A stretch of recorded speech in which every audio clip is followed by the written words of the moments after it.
manusia. Kali ini kita juga masih mengangkat Taman Sengganis ya.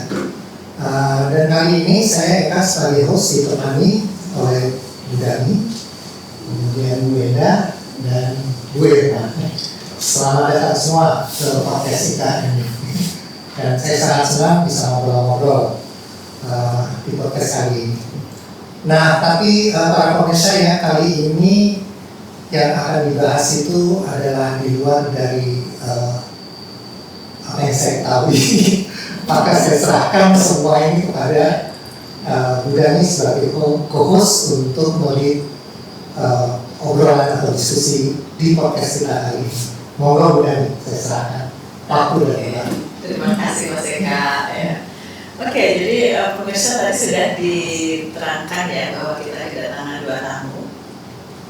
Saya perkenalkan yang pertama Ibu Irma Nida.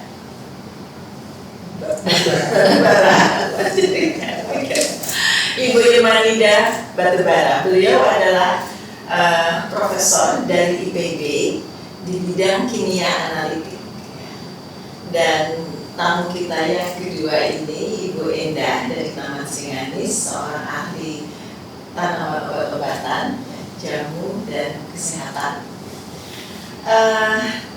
Jadi begini, kita ngobrol-ngobrolnya bisa kemana-mana, tapi kita mulai dulu dari Ibu Enda ya Bu Enda ya. Bu Enda, pengalaman Ibu luar biasa ya, dengan tanaman obat-obatan yang sudah puluhan tahun. Mungkin karena sekarang kita ingin menggali lebih jauh tentang aspek dari sainsnya tanaman obat-obatan ini. Mungkin kalau Ibu bisa mulai dengan menjelaskan di Taman Sengganis ini sendiri sebetulnya ada berapa jenis tanaman yang Ibu tanam, kemudian manfaat apa untuk kesehatannya itu untuk jenis-jenis penyakit apa itu. Jadi mungkin memberikan gambaran umum dulu tentang tanaman yang ada. Iya. Jadi di Taman Sengganis itu ya kebetulan beberapa tanaman dari daerah. Di waktu saya masa profesor, dari sana saya keliling di daerah itu untuk bersama dengan peserta, atau mereka peserta yang membawa tanaman-tanaman itu, dan peserta itu dan saling gunanya untuk apa, dengan tepat, namanya juga beda, berantem buku dan sebagainya gitu ya. Nah dari oleh itu saya tanam di Taman Sengganis. Jadi dari waktu keilian yang bawa, Polres yang bawa, jadi seluruh raja, ya seluruh raja yang bawa, dari saya yang bawa itu ditanam di Taman Sengganis sebagai percontohan. Dan masyarakat mau mengenali tanaman obat kan nggak bisa, mudah di plot aja di Taman Sengganis, masuk ya nggak bayar, terus belajar ya nggak bayar, kayak gitu menurut saya. Bagaimana masyarakat bisa belajar mengenali tanaman obat dan manfaatnya. Selain tanaman obat yang seger itu, yang kering ya ada. Jadi ada difusi kering-kering itu ada. Ada juga apa namanya ya, resep-resep ramuan.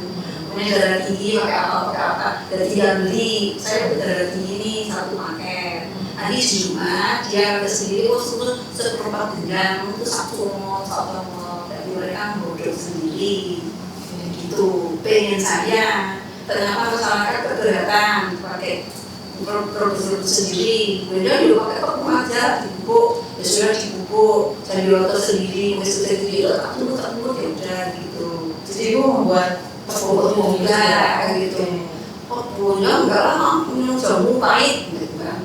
Terutama nih Pak Putu dulu kan apa namanya pakai akupunktur, jadi rujukan dari dokter bagian di rumah sakit RCM itu untuk orang-orang yang kena HIV karena narkoba ya, kena botol itu ke waktu itu ngasih ambil botol untuk cekoknya ya mau pahit dan mau kan kayak gitu. Sudah dibikin manis kayak instan, jadi jika juga dulu itu nggak ada yang kok amatnya kan narkoba dan sudah minum itu doyan gitu lah. Jadi kayak gitu ada tanamannya. Kalau mereka apa namanya mau beli ya ada pembeliannya, ada bukunya. Jadi kalau mereka mau belajar tanaman obat itu mereka baca buku, atau juga ada buku ya sudah ini apa gunanya ini kita lakukan ini gitu aja. Jadi tanaman obat yang di ada di taman skenario, satu yang dikembangkan oleh ibu dan waktu itu juga kemudian ada kerjasama dengan dokter ya, sudah Ada. Oh tadi katanya di untuk orang narkoba. Kliniknya aku tuh, Oh. jadi aku butuh rujukan dari pasien-pasiennya dokter Samsuri Rizal yang kena HIV, kena jadi bagaimana memperkuat apa namanya kesehatan. itu aku butuh. Oke, iya. Oke, kalau gitu sekarang saya mau ke Ibu Irma. Ibu Irma, kalau dari pengetahuan Ibu ya, jadi tanaman obat-obatan ini bagaimana Bu? Apakah ya kalau saya sebagai orang awam ya, bisa kita makan tanaman itu kan sebagai salad ya, sebagai ya untuk ya dia memang mengandung serat-serat yang bagus bagi kesehatan, tapi kemudian kimianya apa itu kan kita nggak tahu, nggak pernah pikir gitu. Tapi kalau dari ilmunya Ibu sendiri ya, apakah ada yang bisa Ibu share dengan kami berkaitan antara tanaman obat-obatan ini dengan kesehatan? Saya terima kasih Ibu Dani. Kalau dari sisi kami sebagai orang kimia, kami melihat tumbuhan itu adalah pabrik pensintesis senyawa kimia. Jadi Tuhan yang Maha Kuasa itu menciptakan tumbuhan untuk membuat dari barang A berubah menjadi barang-barang yang lain atau senyawa-senyawa kimia yang berbeda. Makanya kita bisa merasakan makan tanaman A beda rasanya dengan tanaman B. Mengapa? Karena di dalamnya ada senyawa-senyawa kimia yang berbeda yang Tuhan sudah ciptakan jalur sintesisnya. Itu boleh bilang pabrik paling murah mungkin ya untuk mensintesis suatu senyawa kimia. Nah dari sana sebenarnya mungkin teman-teman podcast juga bisa tahu bahwa kita menanam tanaman di satu tempat itu belum tentu rasanya akan sama dibandingkan tempat lain. Betul. Nah itu Jenis juga tanahnya beda. jenis tanahnya, lingkungannya, ketinggiannya, kemudian musimnya. Itu juga akan membuat produksi senyawa kimianya berbeda. Nah, untuk target penyakit biasanya yang bertanggung jawab disebut sebagai metabolit sekunder. Kalau metabolit primer biasanya buat bisa hidup, bisa tumbuh, bisa membesar gitu ya. Tapi kalau metabolit sekunder itu lebih kepada pertahanan diri. Bagaimana misalnya tanaman itu bertahan, kan tanaman nggak bisa karena matahari lari gitu ya. Ya diam aja di situ, nggak bisa apa. Sehingga dia harus membuat sistem pertahanan tubuh. Kalau kena matahari terlalu banyak, apa yang harus dia lakukan? Dia harus punya sistem itu, dan pada saat itu dia mengeluarkan yang namanya metabolit sekunder. Nah, metabolit sekunder ini ternyata buat kita sebagai manusia bisa dimanfaatkan sebagai obat. Nah, itu jalurnya yang membuat mungkin tanaman A manfaatnya bisa ke tempat yang lain, tanaman B ke tempat yang lain karena mekanisme atau jalur biosintesisnya tidak sama persis. Oke. Ini menarik sekali karena kami di ilmu entomologi di serangga ya, kita mengenal metabolit sekunder itu sebagai cara ampuh untuk bisa digunakan untuk mengalahkan serangga. Jadi ada racun-racun untuk serangga ya. Bertahan kan, tumbuhannya diserang oleh serangga nggak bisa lari kan? Iya. Kalau dia bisa lari, apa yang dilakukan? Dia keluarkan suatu bahan yang membuat serangannya nggak berian kan gitu. Itu yang membuat dia bisa bertahan. Tapi suatu saat kalah gitu ya. Iya. Suatu saat kalah juga begitu dia kalah, dia bisa lari soalnya. Beda dengan hewan yang bisa dikejar, bisa kabur lagi dari tanaman kan tidak gitu ya. Contoh-contoh metabolit sekunder itu Sangat banyak ya. Kalau kelompok senyawanya mulai dari flavonoid, mungkin orang banyak kenal dengan flavonoid, fenoid, kemudian alkaloid yang pahit-pahit itu biasanya alkaloid, kemudian ada terpenoid yang punya aroma, misalnya minyak atsiri. Nah itu semua ada manfaatnya. kalau pegagan itu mana? Lebih banyak asinatikoida ya, berarti kelompoknya itu di turunannya makasida, asetoksida itu kelompok yang ada di pegagan. Tadi saya mendengar dari Ibu, Bu Enda cerita pegagan itu bagus untuk ginjal. Nah itu gimana tuh ceritanya? Harus diramu seperti Caranya ya biasa direbus dicampur jadi juga bisa. Asinan bisa. Ya, asinnya dibungkus. Nah itu kalau dari segi sainsnya memang ada hubungannya itu antara pegagan dan ginjal. Ya ada manfaatnya memang untuk mengeluarkan istilahnya diuretik. Iya diuretik. Apa itu juga? Mengeluarkan siku ya. Jadi kalau dari tradisionalnya bentuknya seperti ginjal. Tadi itu yang dikatakan Ibu. Jadi benar ya, saya juga mengenal seperti itu. Bukan serius, itu tradisional Indonesia dulu. Jadi kalau orang kena sakit kuning dikasihnya tanaman berwarna kuning. Persis.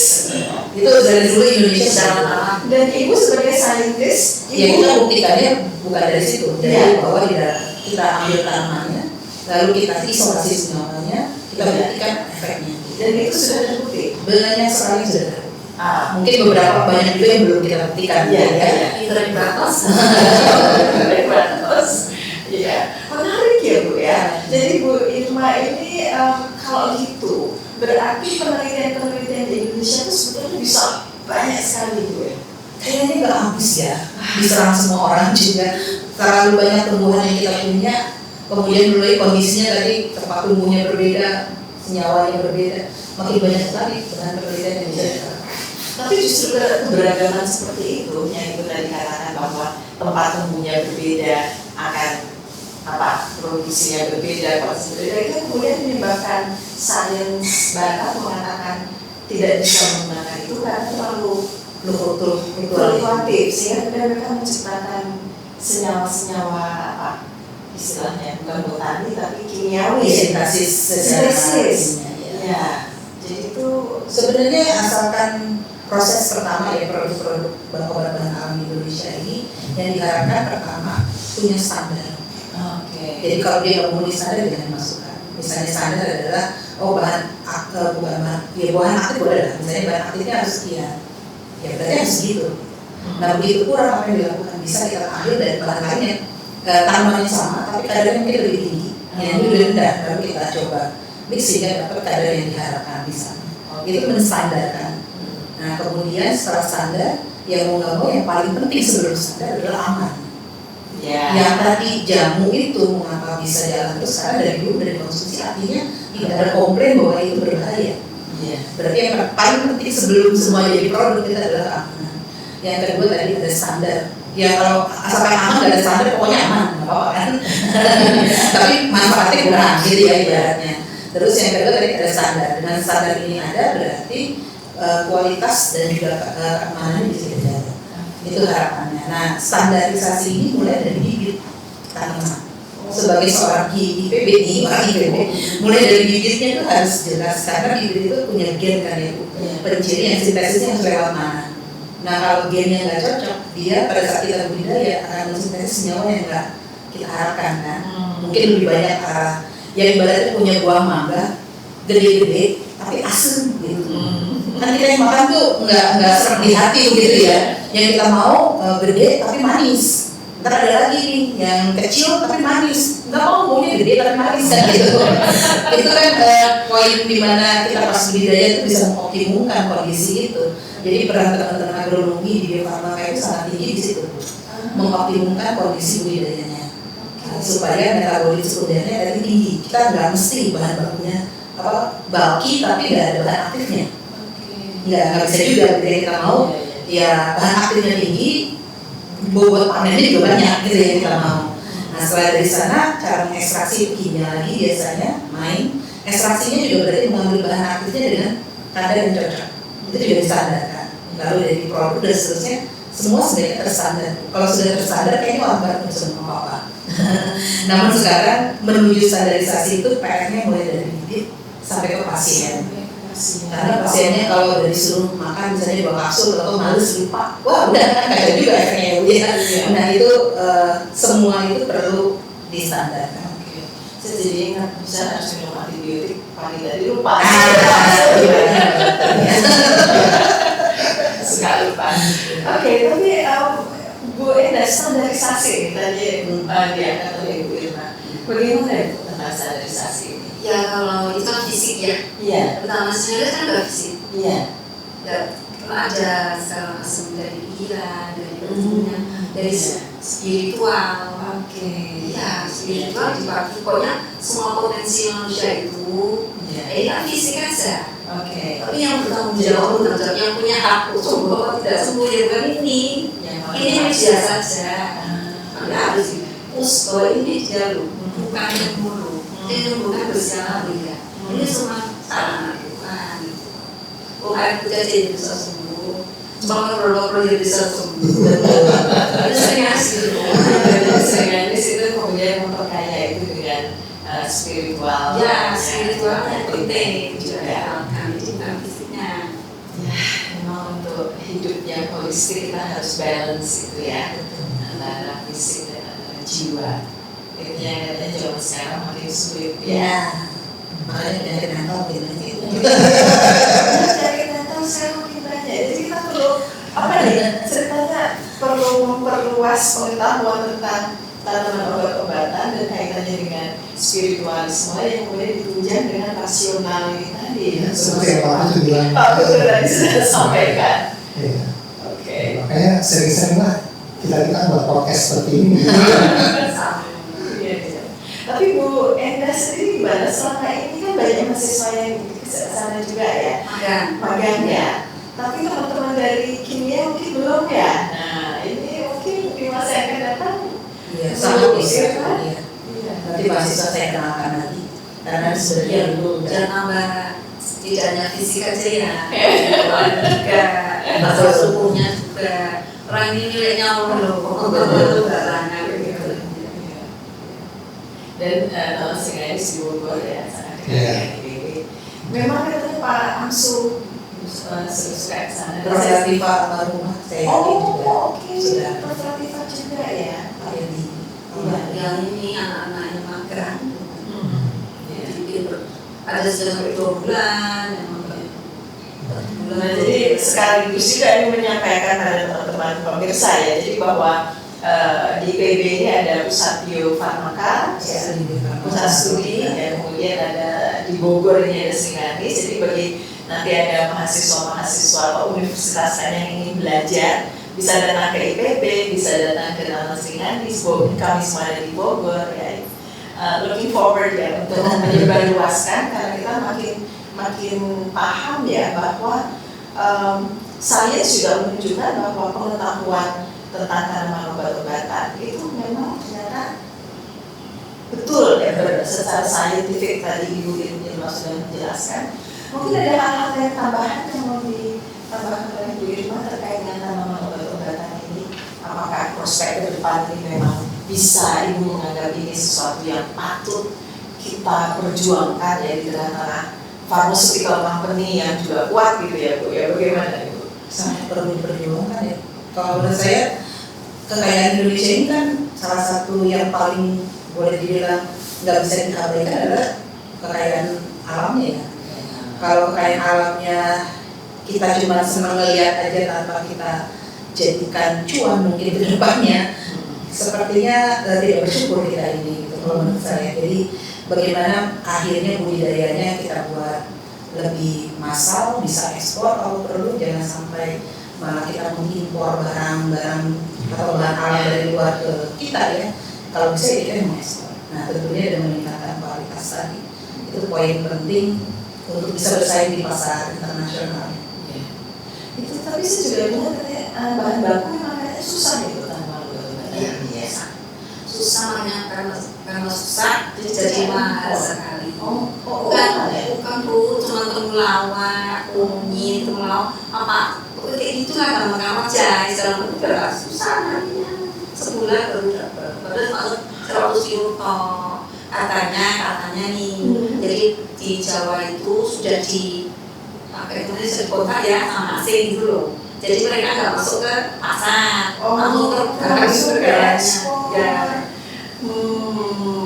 Saya rasa katanya kalau limpang-limpangan memang punya masalah satu karena dia dipanen hanya 1 kali setahun.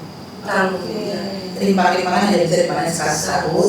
Jadi pada saat dia dipanen harganya pasti akan terjumus turun sekali. Tapi pada saat masa lagi berpanen artinya kita misalnya tidak punya bahan, harganya akan sangat melambung. Dan pada saat itu kita impor. yang dulu beli harjo itu di atas itu semua jamu. Tapi sekarang cuma 1-2 karung. Di Jatinegara dulu karung-karungan, karung-karungan sekarang nggak ada. Di Sukoharjo 90 perusahaan jamu bangkrut. Wow. Nggak ada lagi jamu. ya, saya belum tahu. Jadi I don't know, apakah karena alih fungsi lahan, jadi tidak ada yang menanam, atau karena diekspor? Masyarakat nggak mau minum jamu. Oh, karena masyarakat pasarnya nggak ada sehingga ya orang nggak mau nanam gitu ya? Bukan, jadi si produksi ini tidak ada yang nggak laku, akhirnya nggak bikin.